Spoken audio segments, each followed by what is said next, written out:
واقكو أبدين كوزي موتيكو سنيف نرجع أفوران سنيف كن يوكاسمو كنان سنيف كن كمبي لا بايس لا تميت الجد بودا dumarratti maalittiin jedha hafuura isin jajjabeessanii kan ergaa gara samii tolbeedha. Wangeela Yohaannis boqonnaa 14 lakkoofsa tokko kan yoolaatiidha. Hafuura qulqulluu gaafa guyyaa 50ffaa sanni kennedha. Guyyaan sadii immoo maali yoo jenne yookaas immoo qurxummii 3,153 jenne fakkeenya ilmaa hafuura qulqulluutti yoo amanne kennaawwan kun akka nuu kennamuu danda'u kan nu hubachiisan jechaadha. Egaani qulqulluun Phexros gaafa sana maal jedha baay'ee ajaa'ibsiifate. Gooftaa Yesuus Kiristoos immoo gaafa inni baay'ee ajaa'ibsiifatu maal jedhaani yaa Phexros kanaan ajaa'ibsiifatin kana booddee immoo namoota kan walitti qabdu sun taasisa. Kiyyoo ittiin namoota kiyyeessitu kanatti itti namoota taasisa waan ta'eedhaa fi qurxummii 153 kan argachuu waan guddaatti hin ilaalin. Waan baay'ee salphaadha Waaqayyoodhaaf. Dhugumatti yooftamannee jennaan saboota Waaqayyoo. Waan baay'ee salphaadha Waaqayyoof wanti dadhabame hin jiru. Egaan qulqulluun Phexros eessame yoo achi waame bakka qurxummii qabaa jiru waamame. Qurxummii qabuu kiyyoo kee lafa kaa'e kiyyoo ittiin nama kiyyeessituun sitti kennaati kottuu jedhee Waaqayyoof itti waame.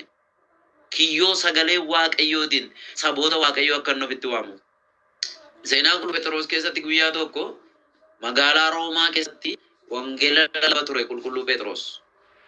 Obboloota isaa biraa banii raatanii gaafa jedhan qulqulluu Phexrosiin immoo gidirseen ajjeesa jedhee mootichi Neeroon Qeesaar jedhamu isa ajjeesuudhaaf yookaan guddaa irraa ga'uudhaaf jecha qulqulluu Phexrositti qophaa'ee ture.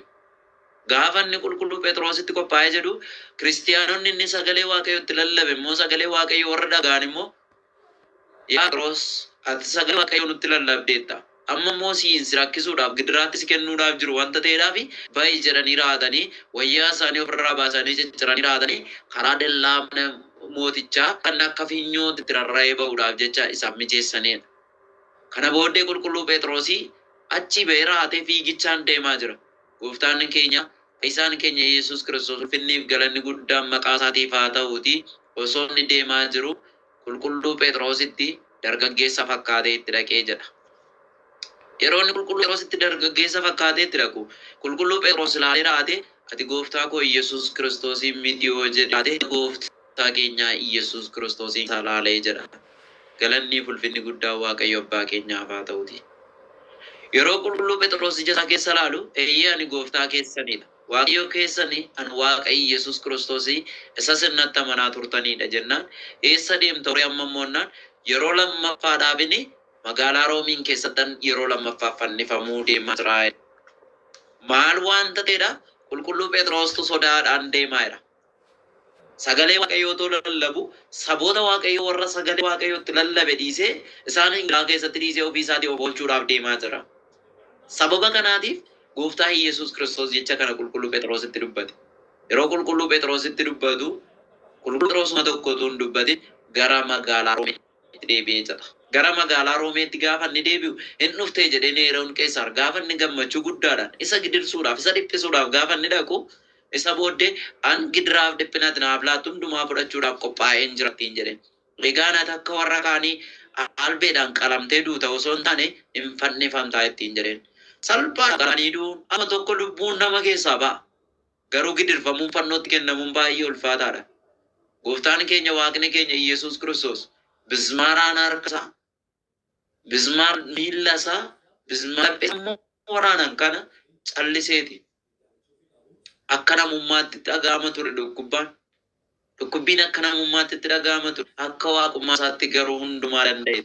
Qulqulluu Phexros garuu olmaa Waaqayyo isaaf oole gochaa Waaqayyo hundumaa waan na beekuudhaafi maal ittiin jedheeni anaan ol deebistee nan fannisini.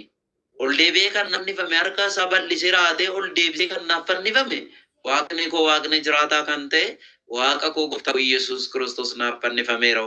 Anamma kanan barbaadu miilla koo ol deebisiiti mataa koo ganna deebisiiti na fannisi. An kana hundumaadhaaf qophiidhaa ittiin jedhee jedha. Maqaa Waaqayyo gooftaan keenya guddaa kan galateeffameef kan ulfaate nuuf haa ta'u.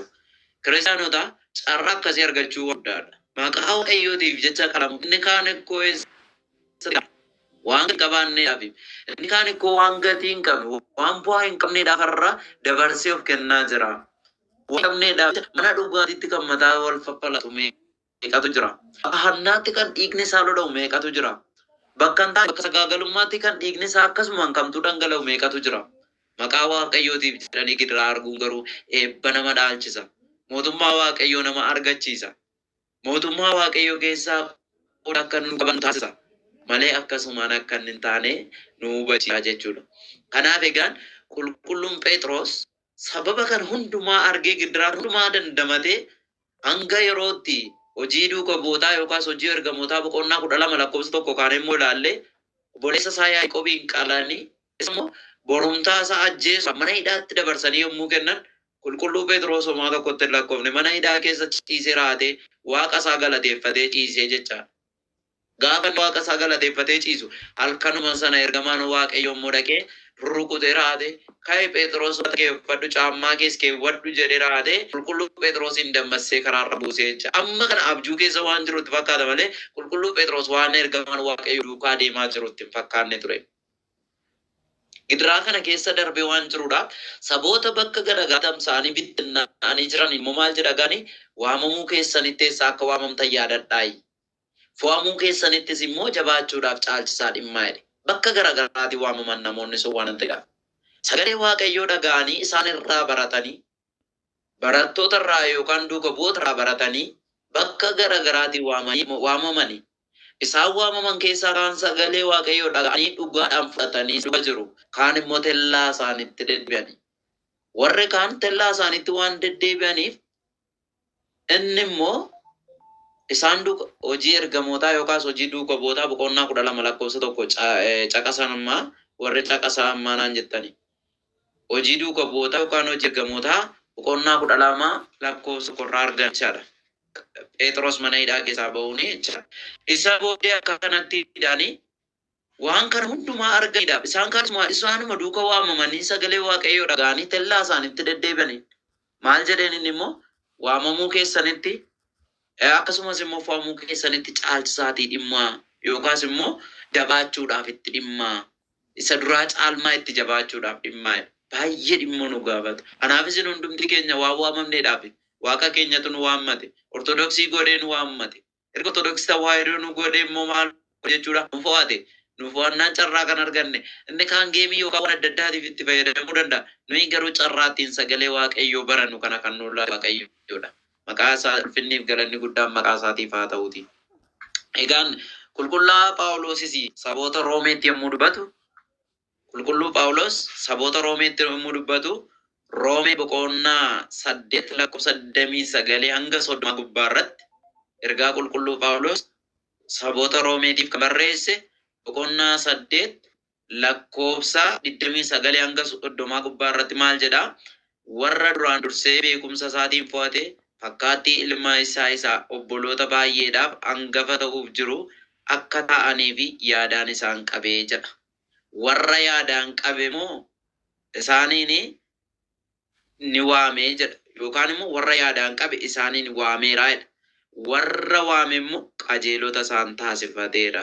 Warra qajeelota godhe immoo ulfinaan isaan ga'eera jedha. Fakkaattii ilma isaa gooftaa keenyaa fayyisaa keenya Yesuus Kiristoos akka fakkaataniidhaaf duraan dursee jedha. Erga waameen booddee immoo isaaniin fakkaattii ilma baay'ee yookaan waan baay'ee ta'aniidhaaf warra yaadaan isaan qabe immoo waammate. Jalqaba irratti duraan dursee anasiniin waaqayyo yaadaan nu qabe. Osoo nu hin uumamin waaqayyo yaadaan nu qabe. Warra yaadaan nu qabe kan nu godhe nu waammate. Warra nu waammate kana immoo qajeelota godhe sagalee isaa akka nu dhageenyu nu godhe. Qajeelota isa nu godhe kana immoo xumura irratti 30 60 100 gooneeraanne mootummaa isaa keessaa qooda akka qabaannuudhaaf malee callisee miti. Ulfinaan isaaniin ga'uudhaaf jedhe. Ulfinatti isaan darsuudhaaf jedhe. Jireenya bara baraa isaan dhaalchisuudhaaf jedhe jecha. Kanaafidha waaqayyo kan nu waame kiristiyaanota. Callisee nu waame mini waaqayyo. Ufumaan nu waame mini waaqayyo. Maal jedhe duuka bu'aa isaatii wangeela Yohaannis boqonnaa 14 gubbaa irratti mana abaaboo keessa iddoo jireenyaa baay'ee jira jedhe gaafa isaan dhiphatan. Inni ol ba'uudhaaf isaan biraa ol ba'uudhaaf gaafa inni ka'u gaafa isaan raafaman raafamee mana abbaa kootii keessa iddoo jireenyaa baay'eetu jira. otoo iddoon jireenyaa baay'een hin jiru ta'e an duraan durseen isinitti hima ture jedhee abdii laateef jecha. Hunda keenyaaf abdii kana fuula keenya dura jira. Kanaafidha zim jennee miti. Yeroo hundumaa maqaa isaa kan leellisnuuf callisnee miti. Yeroo hundumaa gara isaatti kan boonyuuf callisnee miti. Yeroo hundumaa waa'ee isaa kan lallabnuuf callisnee miti. Gochaa isaatu nurratti himameennu. Dhiiga isaa haati keenya dhiiga ishee nuun lolaastu. Abbaan keenya dhiiga isaa nuun lolaasu. Hiriyaan keenya nu baay'ee nu jaallata nu jennu. Dhiiga isaa dabarsee nuun kennu. Dhiiga isaa nuun lolaasu. Inni garuu dhiiga isaa dhangalaasee raatee addunyaan kun akka fayyaniidhaaf isaan lolaase. Dhiiga isaa tola nuu laate birrii kaffaltii tokko malee. Kaffaltii tokko malee dhiiga isaa tola nuu laate. Foon isaa nu nyaachise. Namni baay'een garuu foon isaatiif dhiiga isaa kana baqata. Foon isaatiif dhiiga isaa baqata.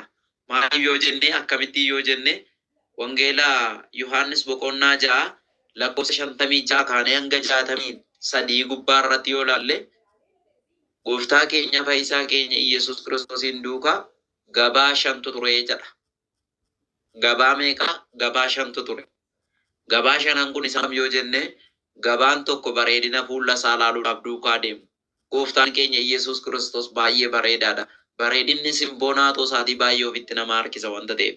Isaan kun gabaa tokkoffaadha. Gabaa gara biroon immoo maal ilaaluudhaaf isa duukaa deemu? Wanta inni afaan isaa keessaa baafatu dogoggora jedhanii isa hadheessuudhaaf duukaa deemu. Isa hadheessanii murtoo du'aatti isa kennuudhaaf. Sagalee isaatti amananii osoo hin ta'in isarratti waa barbaachaaf warra duukaa deemanidha. Isaan kun gabaa lammaffaadha. Gabaa sadaffaan immoo warra kamidha? Innoo tola namaa laata. Yoo barbaade inni dhagaa eebbisee daabboo godhe namaaf laata. Dhagaa eebbisee raate daabboo godhe namaaf laata. Yoo barbaade immoo biddeen ija 5 qurxummii 2 fuudhee raate gooftaan Yesuus Kiristoos namoota gabaa 5 nyaachisee raate farfaaree gundala 2 ta'u irraa hambisee kennaafi. Isaan kun gabaa sadaffaadha. Gabaa sadiidha isaan kun jechuudha. Gabaa arfaffaan immoo warra dhugumatti inni ilma jiraataadha jedhanii isa duukaa bu'anidha. Ati fayyisaa keenya isa dhugaadha. Jireenya bara baraa siin argama. Jireenya bara baraa si malee argachuu hin dandeenyu. Yoo ati nu wajjin hin jirtu taate. Yoo ati nu wajjin hin jiraattu taate. Manni keenya duwwaa ta'a. Yoo ati nu wajjin jireenya keenya keessa hin jirtu taate. Nu dukkanaa'oodha. Jireenyi keenya dukkanaa'aadha. Jireenyi keenya eebba qabu. Galina sukkanaara jedhanii warra duukanii sagalee isaa dhugaa kanatti sirriitti amananii warra jiraatanidha jechaadha. Bashan gaafa jedhu gaboolee akkasii kanatti duukaa gooftaa Yesuus. Isa booddee qulqullu gaafa inni jecha isa booddee gabaa duuka jiran kanaa gaa maal jedha? Gaafa isaan deemaa jiran itti bate. Yoo dhiiga ilma namaa dhuguudhaa baatan, foon ilma namaa yoo baatan mootummaa abbaatti galuu hin dandeessanii yookaas mootummaa waaqayyoo argachuu hin dandeessanii ittiin.